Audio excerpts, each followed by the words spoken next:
tighter, this dynamic says it all. You're the curator and I'm your animal. Feel like I'm sinking underwater. Feel like I'm going over the falls. Ivy Carter had built an empire from nothing.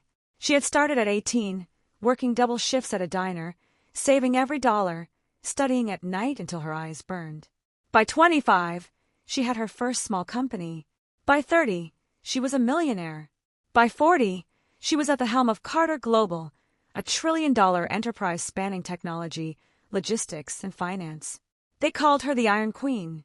They called her ruthless, relentless, untouchable. What they did not know was that at home, Ivy Carter was soft. Her husband, Daniel, had been with her since the beginning, her college sweetheart, her partner, her anchor. He handled the charitable side of the empire, the foundations, the galas. He was the smiling face to her iron fist. And their daughter, Emily, was the light of Ivy's life. Emily was 8. She had her mother's sharp eyes and her father's easy laugh. She was brilliant, curious, endlessly kind. Every night, Ivy read her a story. Every morning, she made her pancakes, even when she had an early board meeting. "You are the reason I built all of this," Ivy told her once. "Why?" Emily asked, munching her pancake. "So you never have to fight for anything the way I did." "But I like to fight for things," Emily said solemnly. "It makes winning better." Ivy had laughed, kissed her forehead, and felt, for one perfect moment, that everything in her world was exactly right.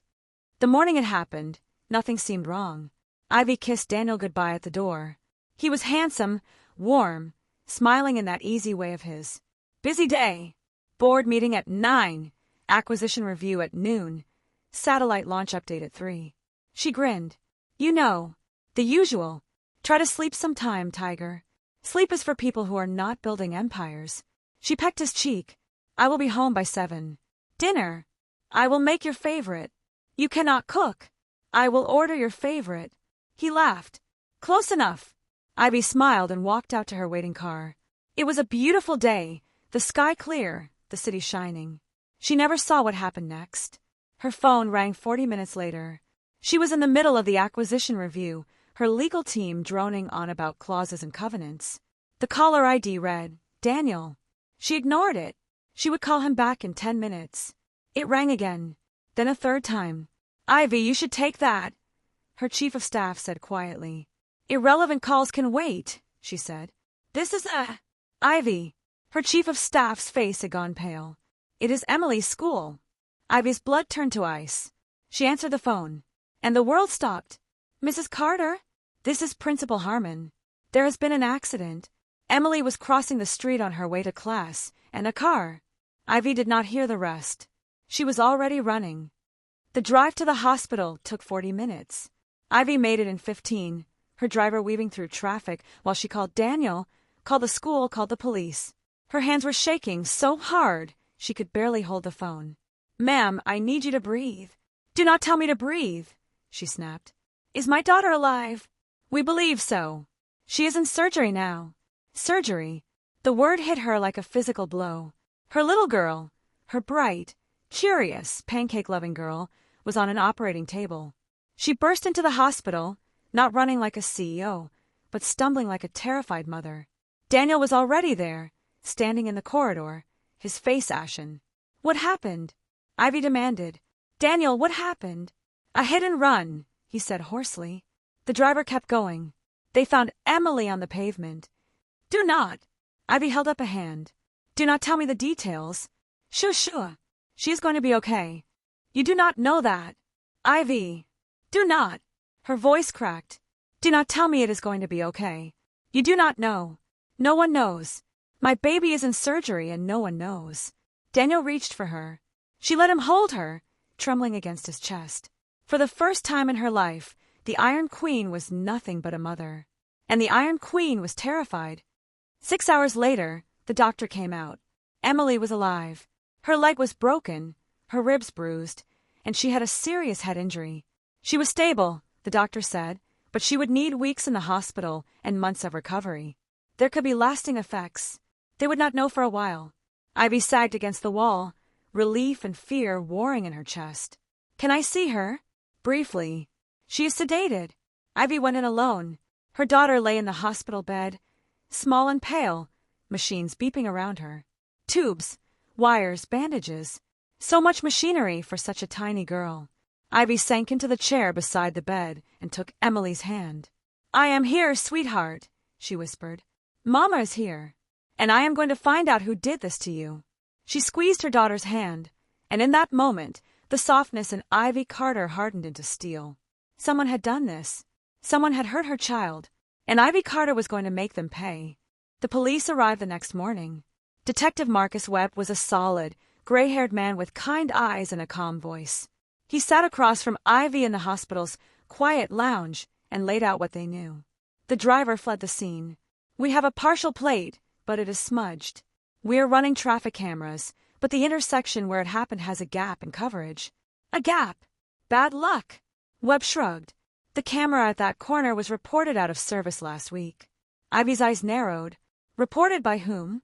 "By the city maintenance office. Routine report. We checked. It's legit. A faulty camera, scheduled for replacement." "Routine." Ivy repeated the word flatly. "And you believe that?" "Ma'am, I understand you are upset. My daughter is in the ICU."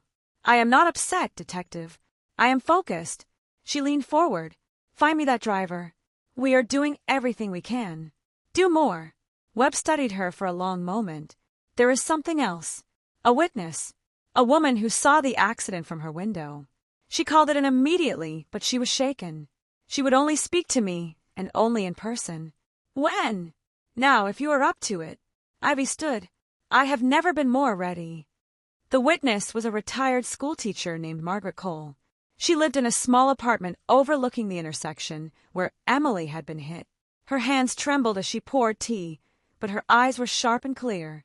"I have seen that corner for 40 years, she said. "I have seen children cross that street every single school day. Nothing like this has ever happened." "Tell me what you saw," Ivy said gently. "The car came fast. Too fast." Margaret closed her eyes. "The little girl was crossing. She had the green light, I am sure of it. And the car did not stop. It sped up. Sped up. It swerved. Deliberately, I think. I am not a young woman, Mrs. Carter. I do not trust my eyes the way I used to. But I have thought about it all night, and I am sure. It swerved." Ivy's heart was a cold stone in her chest. "Could you see the driver?" "A man. White shirt. Sunglasses." Margaret shook her head. "I could not see his face. I am sorry." "You have nothing to be sorry for. You are the only person in the world who saw what happened." Ivy reached across the table and took the older woman's hands. "Thank you for speaking to me. Will you catch him?" "Yes." Ivy's voice was steel. "I will." Back at the hospital, Daniel was waiting for her. "Any news?" The driver might have swerved on purpose. Ivy watched his face carefully. "The witness thinks it was deliberate." Daniel's eyes widened. "Deliberate? Who would deliberately hit a child?" "I do not know. That is what I am going to find out. Maybe she was mistaken. She is old. She could have. She was clear about what she saw. I am just saying, it could have been an accident." Daniel ran a hand through his hair. "A distracted driver. A tragedy. Not," he waved his hand, "not a scheme." Ivy looked at her husband. She loved Daniel. She trusted him. He had been her rock for 20 years. But something in his voice made her pause. It was too quick, too eager to dismiss the witness, too smooth in its reassurances. She had spent her career reading people across boardroom tables, spotting the lie in a smile, the evasion in a shrug. And her husband was being evasive. "Daniel," she said slowly, "is there something you are not telling me?" "What?" "No. Of course not." He laughed, but it was hollow. I am a wreck, Ivy. My daughter is in the hospital. I am not thinking clearly." "Of course." She softened, touching his arm. "Forgive me. I am not thinking clearly either." "I know." He pulled her into a hug. "We are going to get through this together." Together. Ivy closed her eyes and hugged him back. But in her mind, A file had been opened, and at the top of it, she wrote 2 words. Ask Daniel. That night, when Daniel had gone home to shower, Ivy sat by Emily's bed and pulled out her phone. She called her most trusted ally, her head of security, Victor Reyes. Victor was ex-military, fiercely loyal, and completely unafraid of the truth. Victor, I need you to find out everything about my husband's finances. Ma'am, his personal accounts, his business dealings, anything that does not match what he has told me. Her voice was flat. Do not tell anyone, not even his office. Ivy, are you sure? This is your husband. My daughter was nearly killed, Victor. And I have a feeling the answer to why is sitting right next to me at the dinner table. She paused. Yes, I am sure. I will start tonight. Good. Ivy ended the call and looked down at Emily. Her daughter's face was peaceful in sleep, the face of a child who did not know the world could be cruel. Do not worry, sweetheart, Ivy whispered. Mama is going to find the truth. She just hoped the truth did not break what was left of her family. The call came at dawn. Victor Reyes did not waste time. He was at the hospital by 6 a.m., a tablet under his arm, his face carefully blank. We found the driver, he said. Ivy's heart slammed against her ribs. Who? A man named Ray Ellison. 42. Former security guard. Victor pulled up a photo. He was fired from Carter Global 3 years ago. Fired for what? He was part of the team guarding our downtown logistics hub. He got caught falsifying delivery records, skimming small amounts, nothing huge. We terminated him quietly. He did not fight it, so he had a grudge. He did not have a record. No violence, no threats. Victor swiveled the tablet. But look at this. He showed her a bank statement. This is a checking account in his name. It received 1 deposit 3 days before the accident. Victor tapped the screen. $50,000. 50,000. Cash deposit untraceable. But the transfer came through a shell company. He paused. A shell company that owns a parking garage downtown. A parking garage that is part of Carter Global's portfolio. Ivy stared at the screen. The money had come from inside her own empire. The shell company is one of our holdings, she said slowly. Which means someone inside Carter Global funded this. Yes. Can you trace it further? Who authorized the payment? Victor shook his head. The shell company is a blind trust. Whoever set it up covered their tracks well. I can try, but it will take time. How much time? A week, maybe more. If there is anything to find, find it. Ivy's voice was ice. And Victor, keep this between us. No one in the company can know. Even the board, especially the board. Ivy looked out the window at the gray morning. Whoever did this is hiding inside my own house. Ray Ellison lived in a shabby apartment on the far side of the city. Ivy did not wait for the police. She drove there herself, Victor beside her, and knocked on his door. A thin, nervous man opened it. His eyes widened when he saw her. Mrs. Carter, you know who I am. Everyone knows who you are. He stepped back. Look, I am sorry about your daughter. Everyone is. It was what, Mr. Ellison? It was an accident. His voice cracked. I was distracted. I did not see her. I panicked and I ran. I am a coward. I know I am a coward. But it was an accident. I would never hurt a child. Then why did someone pay you $50,000 3 days before? Ellison's face went white. He said nothing. Someone paid you, Mr. Ellison. Someone inside my company. Someone who wanted my daughter in that intersection at that exact moment. Ivy stepped closer. I need you to tell me who. I cannot. Whoever paid you is not going to protect you. They left you to run. They left you to hide. If they wanted you silent, they will find a way. Ivy's voice was gentle now, dangerous. But I can protect you. I can give you a lawyer, a safe place, a way out. All you have to do is tell me the truth. Ellison's hands were shaking. It was not supposed to be your daughter, he whispered. Ivy's blood ran cold. What? It was supposed to be you. His voice was barely a breath. The job was to hit your car, scare you, put you in the hospital for a while. But you changed your route that morning. And the girl crossed the street. He could not finish. Ivy stood very still. The accident was not an accident. It was a plot aimed at her. And her daughter had been caught in it. Who? Her voice was deadly calm. Who hired you? I do not know. I swear. I only dealt with an intermediary. A lawyer. He gave me the money and the instructions. Ellison's eyes were desperate. I never met the person who paid for it. I do not know who they are. Do you have the lawyer's name? I have a number. He called from a blocked line. But I have the number he used to text me. Give it to me. Ellison reached into his pocket and handed her his phone. Ivy took it, and with it, the first thread of a very dark web. Back in the car, she sat in silence for a long time. A lawyer, she said at last. Someone smart enough to use a shell company. Someone who knew my schedule well enough to know I would be at that intersection. Or someone who knew it was your normal route, Victor said. I changed my route that morning. Why? You had the early board meeting. You usually take the expressway. And that morning I took the side streets. Ivy frowned. Why did I do that? You wanted to stop for coffee. The good place, near Emily's school. The coffee place. Ivy's eyes widened. I pass Emily's school every morning when I take that route. Everyone in my security detail knows that. My office knows that.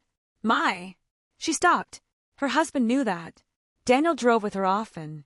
Daniel knew her routes, her habits, her coffee stops. Daniel was the one person in the world who knew everything about her. No, she whispered. No, it cannot be. Ma'am, nothing. She shook her head. Take me back to the hospital. But as the car pulled away, a terrible, impossible thought took root in her mind. Her husband had seemed too calm. Her husband had been too quick to dismiss the witness. Her husband knew everything. And Ivy Carter, the Iron Queen, was suddenly afraid of what she might find. Ivy did not sleep that night. She sat in the hospital chapel, empty and silent, and stared at the ceiling. The words echoed in her mind over and over. It was supposed to be you. Someone had wanted her hurt. Someone had wanted her out of the way.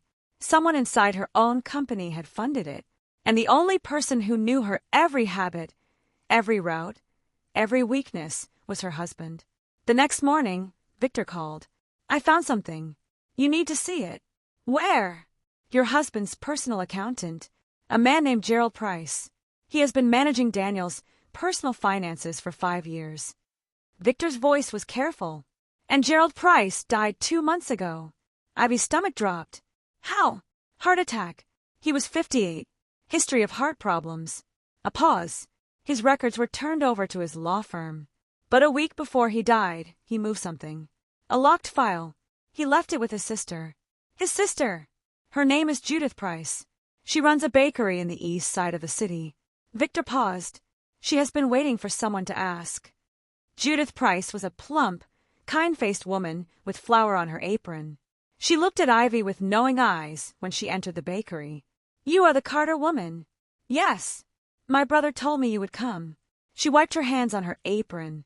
He was a careful man. He kept a copy of everything. Why? Because he was afraid.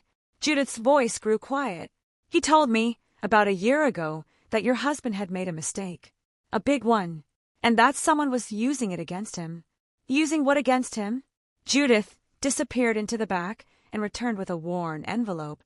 I do not know what is inside, she said. I only know he wanted me to give it to you if you ever asked. He said you were the only person who could fix it. Ivy took the envelope with trembling hands. Inside was a thick sheaf of documents, bank statements, contracts, a series of loans signed by Daniel Carter. Ivy read them in silence, and with every page, the world tilted further. Her husband had borrowed money, a lot of money, millions, over the past 2 years. He had taken out loans against properties she thought they owned outright. He had signed personal guarantees, and the loans all came from one source, a private investment firm called Halvorson Capital. Ivy had heard of Halvorson Capital.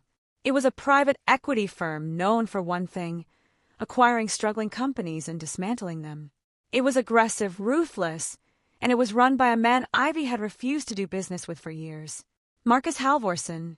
You look like you have seen a ghost, Judith said quietly. Something like that. Ivy's voice was hollow. Did you read these? A little. Enough to know my brother was scared. Judith met her eyes. He said your husband was in over his head, that he had signed away something he should never have signed, and that whoever held those papers had your husband under their thumb. Under their thumb, Ivy repeated. Like a puppet, Mrs. Carter. That is what my brother said. Like a puppet. Ivy left the bakery with the envelope clutched to her chest. Her husband was drowning in debt. Her husband had signed contracts behind her back. Her husband was being controlled by Marcus Halvorsen, the man who built his fortune by destroying other people's. And Marcus Halvorsen was one of the only men in the world who hated Ivy Carter. She confronted Daniel that evening, at the hospital, in a private room. "Tell me about Halvorsen Capital." Daniel's face went pale. "What?"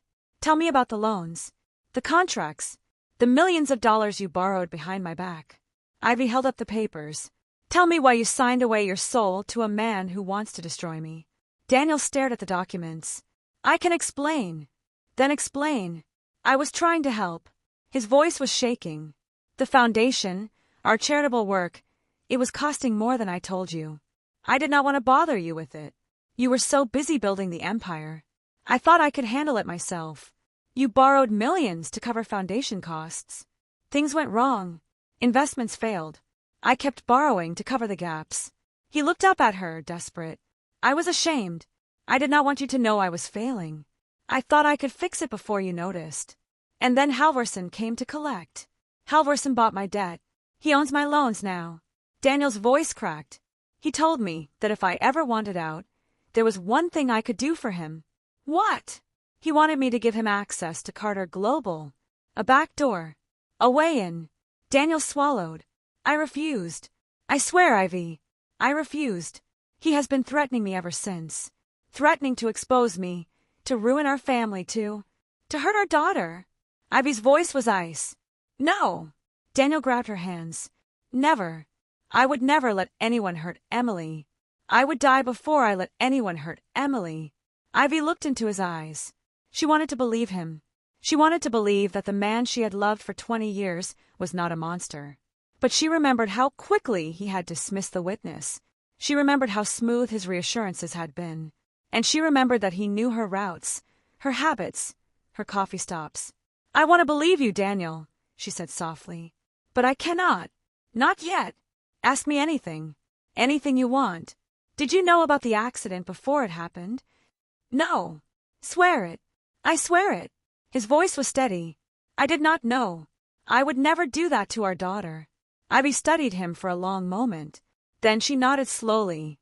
"Okay, Ivy." "I said okay." She pulled her hands free. "I am going to talk to Halvorsen myself. And if he is behind this, I am going to destroy him. Let me help you." "No." She turned at the door. "You have done enough." She walked out, leaving her husband alone with the papers.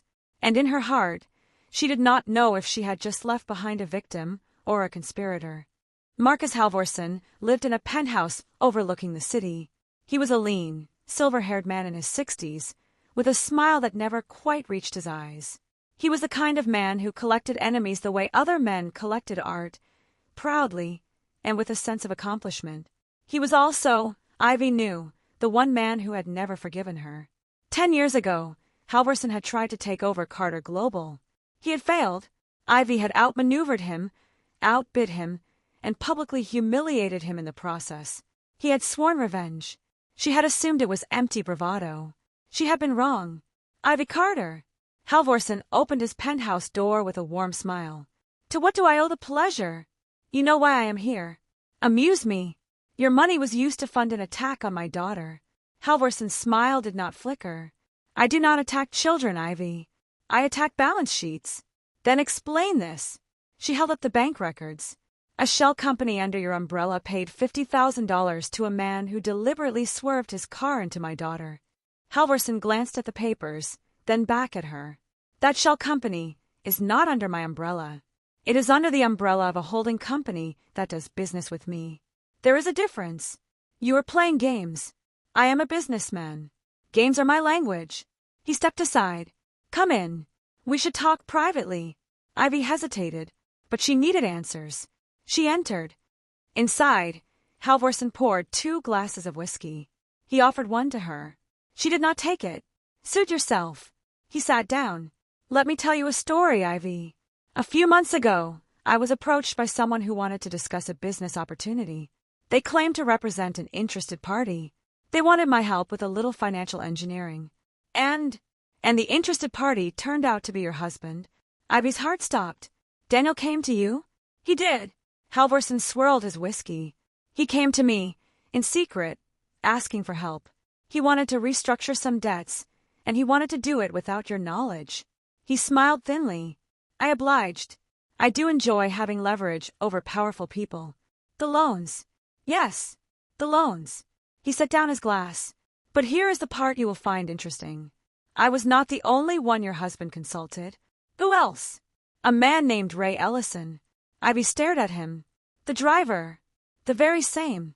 Halvorson's eyes were cold. You see, Ivy, I keep tabs on the people who do business with me. I learned that your husband had also met with your former security guard, Ray Ellison, several times, over the past month. Why? I do not know. He leaned back. But I found it curious. A man with a grudge against your company, a man who was fired, and a man who was suddenly meeting with your husband in secret. You are telling me Daniel hired Ellison. I am telling you that your husband met with a disgruntled former employee weeks before your daughter was hit. He shrugged. What you do with that information is your business. Why are you telling me this? You hate me. I do hate you. Halvorson smiled. But I am not a monster, Ivy. I do not hurt children. And I have no interest in being blamed for something I did not do. He stood. I have my own children. If someone had done this to one of them, I would want to know the truth. Consider this my one act of decency. Ivy stood slowly. If you are lying, I am not. Ask your husband about his meetings with Ellison. He walked her to the door. And Ivy, when you find out the truth, whatever it is, remember that I told you for free. She walked out into the night, her mind reeling. Daniel had met with the driver. Before the accident, Daniel had met with Ray Ellison. She did not go back to the hospital. She went to her office, locked the door, and pulled out every piece of evidence Victor had gathered. The shell company, the $50,000, the loans, the secret meetings, and her husband's two smooth reassurances. She sat in the dark for hours, staring at it all. She wanted so badly to believe him, to believe that he was a victim, caught in a trap he did not understand, to believe that her family was not a lie, but the evidence was mounting. And Ivy Carter, who had built her empire by trusting the numbers and not the stories, began to see a pattern that pointed at her husband. She picked up her phone and called Victor. I need you to find out every meeting Daniel has had in the last 6 months. Every phone call, every message. I want a complete picture of my husband's life. Ma'am, that is a lot of ground. Then start digging. Her voice was flat. And Victor, when you find out what he has been hiding, do not soften it for me. I need the truth, whatever it costs. Understood. She hung up and looked at her reflection in the dark window. The Iron Queen was back, and she would not stop until she had the truth, even if the truth destroyed everything she loved. Emily improved over the following week. Her fever broke. The doctors cautiously upgraded her from critical to stable. She could speak now in a small, hoarse voice, and her first words to Ivy were, "Did I miss the science fair?" Ivy laughed until she cried. "No, sweetheart. You did not miss anything." "Good. I was going to win." "You are already a winner." Ivy kissed her forehead. "You are the bravest girl I know." Emily smiled, then drifted back to sleep. For a few hours, Ivy let herself believe that everything would be okay. Then Victor called. "I found the ledger." Victor Reyes had uncovered a second set of books. Daniel Carter, it turned out, had been running a private business venture on the side, entirely separate from Carter Global. He had been selling access to his wife's company's network. Contracts, timetables, security schedules, information that, in the wrong hands, could expose vulnerabilities. Who bought it? Ivy asked. A shell network. But I traced the money. Victor paused. It goes to a man named Gerald Price's law firm. Price. He is dead. His firm continues to operate, and a portion of its revenue, for the past 18 months, has been funneled into a private account. Another pause. A joint account, Ivy. Joint with whom? With Daniel Carter. Ivy closed her eyes. Her husband had been selling secrets. Secrets about her company. Secrets about her security. Secrets that someone could use to plan an attack. And he had been doing it for 18 months. Victor. Her voice was barely a whisper. Did Daniel sell the information that was used to plan the attack? I do not know yet. He hesitated, but the security schedule that Ellison's intermediary was given matches the one from the joint account. Matches. Exactly. Down to the morning of the accident. Ivy sank into a chair. Her husband had sold the security schedule. Her husband had provided the map that led to her daughter's hospital bed. Whether or not Daniel had planned it, whether or not he had known what would happen, he had handed the enemy the keys. "Ma'am, are you still there?" "I am here." Her voice was hollow. "I need you to keep digging. I need to know if Daniel knew what the information would be used for." "I will do my best." "Victor." She took a breath. "I also need to know if he knows the driver personally, if he ever mentioned Ellison's name, if there is any connection between them beyond the money." "I am on it." Ivy ended the call. She looked at Emily, sleeping peacefully, and felt something crack inside her. The man she had loved for 20 years. The man who had been her partner, her anchor, her everything. He had sold her. He had sold their daughter. And Ivy Carter had no idea who she was married to anymore. 2 days later, she found Daniel in the hospital cafeteria. He was alone, staring at a cup of coffee he had not touched. She sat down across from him. "We need to talk." "I know that look." Daniel smiled weakly. "That is your boardroom look. The one you get right before you fire someone. This is not the boardroom, Daniel." "What is it then?" Ivy slid a folder across the table. Daniel opened it. His face went through several emotions, confusion, then horror, then something that looked almost like relief. "Where did you get this?" "It does not matter where I got it. What matters is what it says." Ivy's voice was calm, deadly. "You have been selling information about Carter Global for 18 months, through Price's firm, into a joint account." Daniel's hands were shaking. "I can explain. You said that before. You explained the loans. You did not mention the ledger." She leaned forward. "You did not mention that you handed a stranger the security schedule for the exact morning our daughter was nearly killed." "I did not know what it would be used for." His voice broke. "I swear, Ivy, I did not know. They told me it was market intelligence. They told me it was for a competitor's due diligence. I did not know it would be used to hurt anyone." "Who is they?" "I never met them. It was all through intermediaries." He looked at her, desperate. "I thought I was just selling information. Stupid, foolish, greedy, I know. I was trying to pay off my debts. I was drowning, Ivy. I thought I could fix everything without dragging you into it. And instead you dragged a killer to our daughter. I did not know." "Did you know Ray Ellison?" Daniel went silent. "Answer me." "Yes." "When did you meet him?" "A month before the accident. He came to me. He said he knew about the ledger. He said he could help me." Daniel swallowed. "He said he worked for the people buying my information. He offered to make my debts disappear." "And what did you give him in return?" "Nothing." Daniel's voice cracked. "He asked me for information about your security, your routes, your schedule. I said no. I refused. I told him I was done." "But you were not done, were you? You kept selling. Only the market stuff. I swear, I never gave them anything that could hurt you or Emily." Ivy stared at him. The man she loved was a liar, a cheat, a man who had sold her company's secrets to strangers. But was he a man who would hurt his own daughter? She did not know. "I do not know if I can trust you," she said quietly. "Ivy, I do not know if I can ever trust you again." She stood. "Go home, Daniel. Do not come back to this hospital. I will handle everything from here. Please. Go." He left, and Ivy sat alone in the cafeteria, staring at the folder, her heart in pieces. She had wanted the truth. Now she had it, and she was not sure she could survive it. Daniel stopped coming to the hospital. Ivy did not ask him to come back. She did not call. She did not text. The silence between them stretched like a wound. Victor kept digging, and the web began to unravel. The first thread, the intermediary. Ray Ellison had given Ivy a phone number, the number of the lawyer who had paid him. Victor traced it to a burner phone. Burner phones die. But this one had one weakness.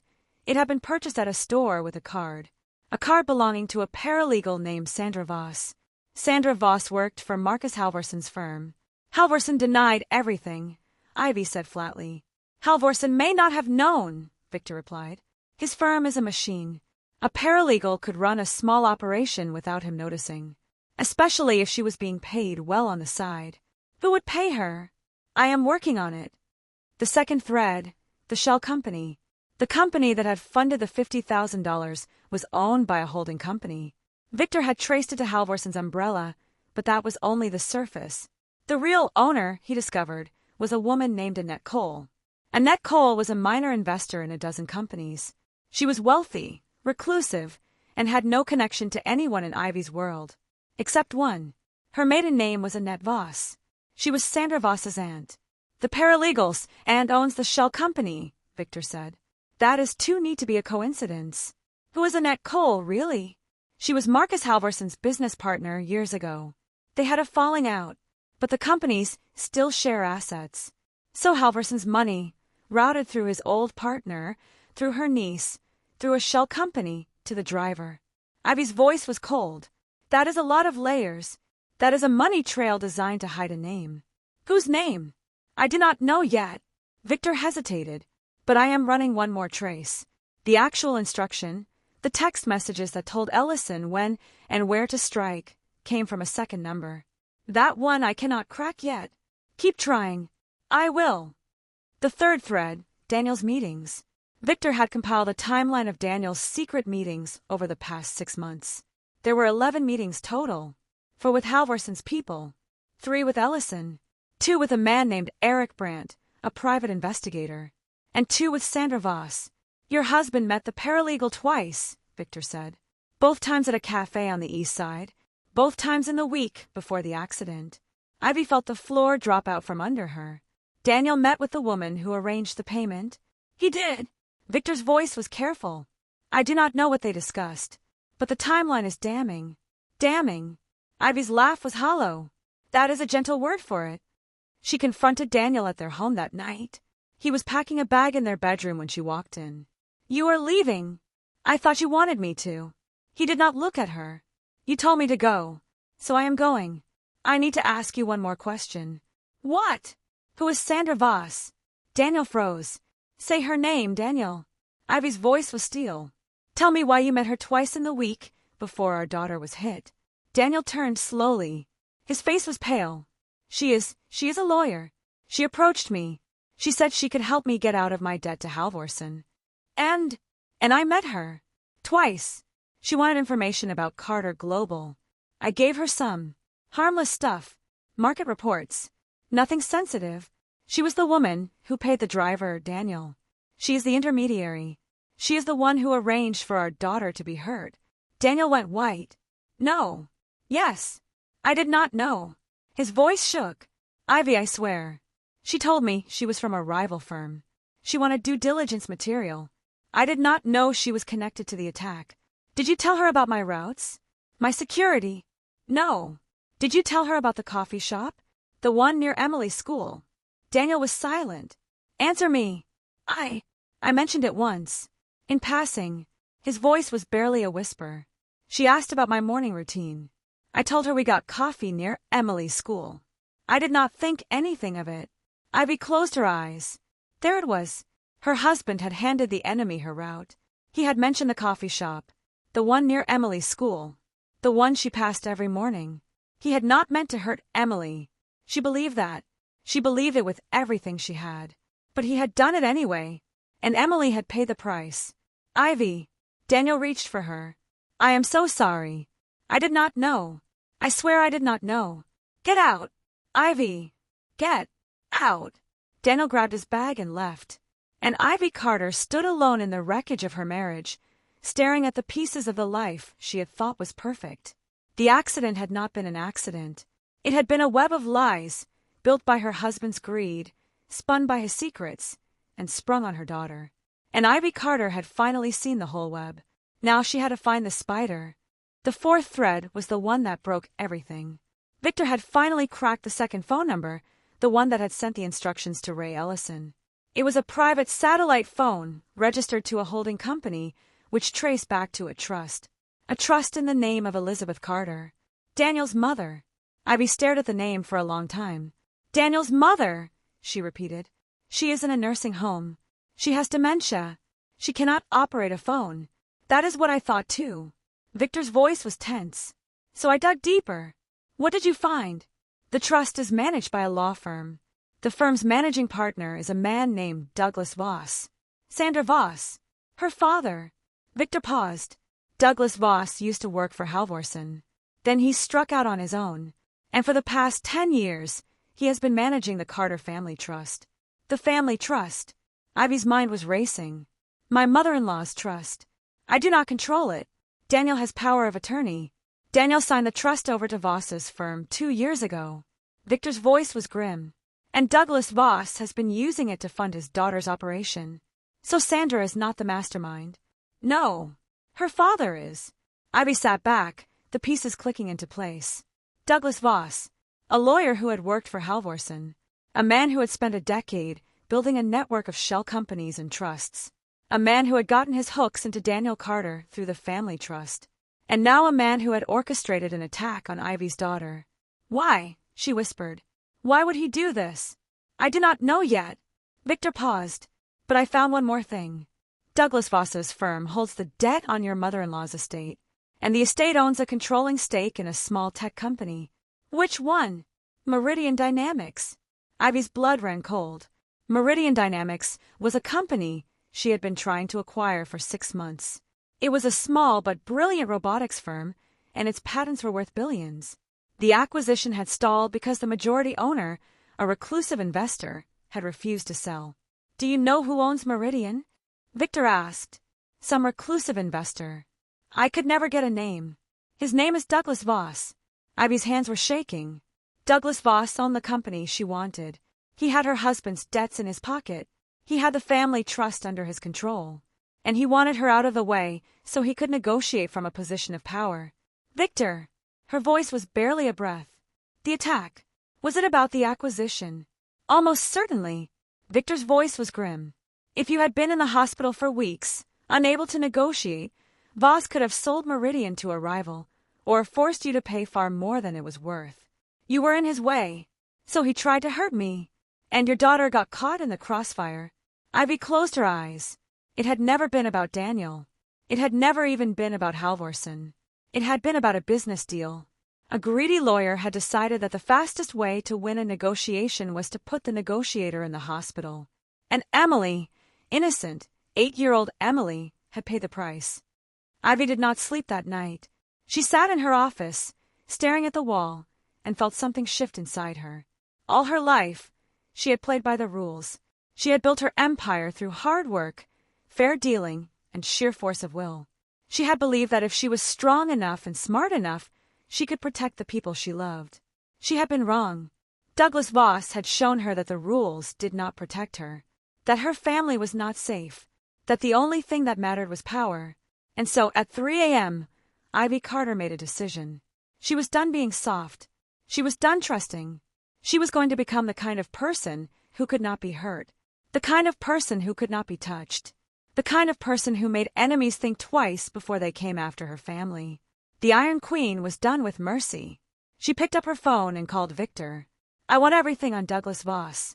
Every account, every trust, every shell company, every weakness. I want to know what he loves, what he fears, and what he cannot afford to lose.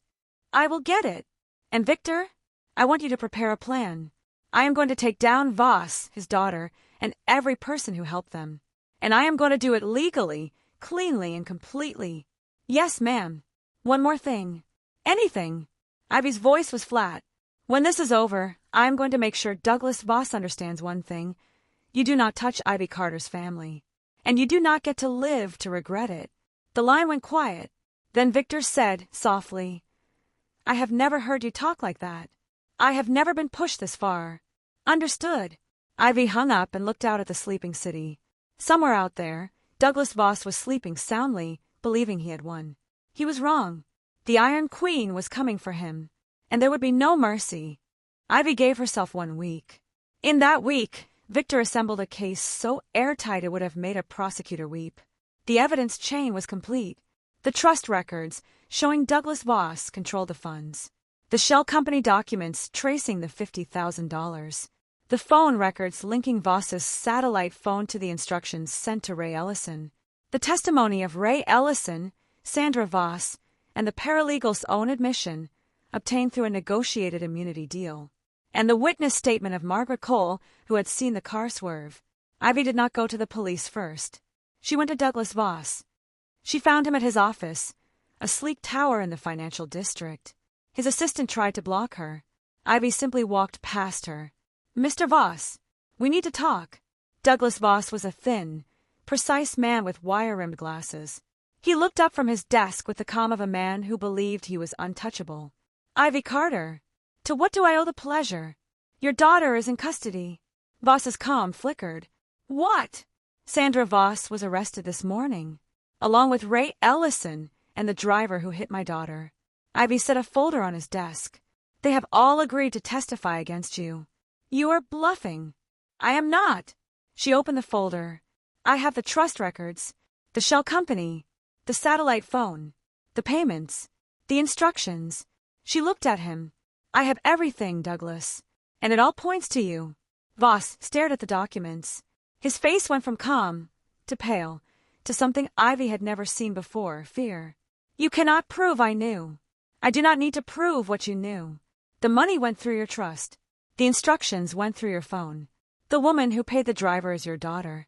Ivy smiled, cold. "In the eyes of the law, you are the mastermind. And masterminds go away for a long time." Voss's hands were shaking. "What do you want?" His voice was hoarse. "Money. The company. Meridian. I will give you anything. I want you to understand something." Ivy leaned across the desk. "My daughter is 8 years old. She spent 3 weeks in a hospital. She will limp for the rest of her life. And you did that to her because you wanted to win a business deal. I did not mean for her to get hurt. You did not mean for anyone to get hurt. That is the problem. You treated my family like collateral damage." Ivy's voice was ice. "You made a terrible mistake, Douglas. You confused me with someone who would let that go. Please, here is what is going to happen." Ivy straightened. "You are going to resign from every board. You are going to transfer control of Meridian Dynamics to Carter Global at the price I offered 6 months ago. You are going to return the Carter Family Trust intact with all its assets. And you are going to testify in open court about everything you did. And if I refuse, then the DA prosecutes you for attempted murder, and conspiracy, and fraud, and you spend the next 20 years in a cell with a man named Leroy who will want to know why you look like a lawyer." Voss swallowed. "You cannot be serious." "I have never been more serious in my life." Ivy picked up the folder. "You have 48 hours." She turned and walked out, leaving Douglas Voss alone with the wreckage of his life. She gave the folder to the district attorney that afternoon. The DA, a woman named Eleanor Grant, reviewed the evidence with widening eyes. "This is the strongest case I have seen in years," she said. "You did this yourself. I had help. Between us, this will go far." Grant looked up. "You know, most victims would have gone straight to the police. Why did you go to him first?" "Because I wanted him to know who took him down." Ivy's voice was flat. "I wanted him to understand that his entire scheme failed, and that the woman he tried to destroy was the one who destroyed him." "You are a different kind of victim, Mrs. Carter." "I am not a victim." Ivy's eyes were steel. "I am a mother." The DA nodded slowly. "I will take it from here," she said. That evening, Ivy sat by Emily's bed. Her daughter was awake now, sitting up, eating pudding from a plastic cup. "Mama, why do you look so tired?" "I have been busy, sweetheart. Fighting bad guys." Ivy smiled. "Yes, fighting bad guys. Did you win?" "I think so." She took Emily's hand. "I hope so." "Good." Emily beamed. "I knew you would. You always win." Ivy kissed her daughter's forehead, and for a moment, the Iron Queen was soft again. But only for a moment. The war was not over yet. There was still her husband, and there was still the question of whether her marriage could survive the truth. That night, Ivy received a visitor at her office. Marcus Halvorson. He walked in without knocking, poured himself a glass of her whiskey, and sat down across from her. "I heard you destroyed Douglas Voss." "He destroyed himself. I just held the evidence." "Modest." He sipped the whiskey. "You know, I always thought you were ruthless. Now I see I underestimated you." "What do you want, Marcus?" "I came to deliver something." He set a folder on her desk. "My firm's full cooperation. Every document we have on Voss, his trusts, and his relationship with your husband. It is yours, free of charge. Ivy did not touch it. Why? Because I have no interest in being your enemy, Ivy. He leaned back. I thought I did. For years, I wanted to beat you. But watching you dismantle Voss in a week, I realized I would rather have you as an ally than a rival. Forgive me if I do not trust a man who profited off my husband's misery. You should not trust me. He set down the glass. But you should take the folder. It makes the case against Voss untouchable. And it protects you. Protects me from what? From the next Douglas Voss. He stood. You have made a lot of enemies, Ivy. Powerful ones. They will be watching you now. The best way to keep them away is to make sure everyone knows what happens to people who cross you. Is that a threat? It is a business observation. He walked to the door. Sleep well, Ivy. You have earned it. He left. Ivy stared at the folder for a long time. She did not trust Marcus Halvorsen. But she had learned one thing in this war. She would take help from anyone if it protected her daughter. She opened the folder, and she began to read. Douglas Voss resigned from every board within 24 hours. He transferred control of Meridian Dynamics to Carter Global at the price Ivy had originally offered. He returned the Carter Family Trust, intact, with a full accounting of every dollar. And he testified, in open court, before a packed gallery, Douglas Voss confessed to orchestrating a scheme to incapacitate Ivy Carter so he could win a hostile negotiation. He admitted to using her husband's debts, her family's trust, and a former employee with a grudge. He did not mention Daniel's name. That was part of Ivy's deal. In exchange for a reduced sentence, Voss would take full responsibility for the scheme and leave Daniel's role, his debts, his meetings, his careless words, out of it. Ivy had made that choice. She did not know if she would regret it. The verdict came down a month later. Douglas Voss was sentenced to 12 years in prison. His daughter received a lesser sentence for her role. Ray Ellison, whose testimony had helped convict them, received probation and witness protection. The DA called it a landmark case. The newspapers called Ivy Carter a hero. Ivy felt nothing. Emily came home the week after the trial. She was still pale, still limping, still healing. But she was home. She was laughing. She was asking when she could go back to school and win the science fair. Ivy had turned their guest room into a sunlit recovery room with books and games and a window full of flowers. Emily loved it. It is like my own castle, she said. Only the best for my princess. Mama, what happened to the man who hurt me?